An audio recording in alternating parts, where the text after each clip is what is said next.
இன்று August 26, 1952 ICBM intercontinental ballistic missile எனப்படும் கண்டம் விட்டு கண்டம் பாயும் ஏவுகணை வெற்றிகரமாக சோதிக்கப்பட்டதாக ரஷ்யா இன்று அறிவித்தது.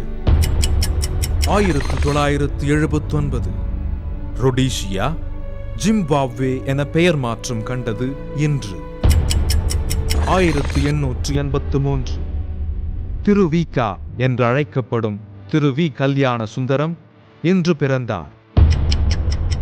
1969 திரைப்படத் துறையில் பல சாதனைகள் புரிந்தவரும் வார இதழ் துறையில் முடிசூடா மன்னராக விளங்கியவருமான ஆனந்த விகடன் ஆசிரியர் திரு S.S. வாசன் இன்றைய தினம் காலமானார்.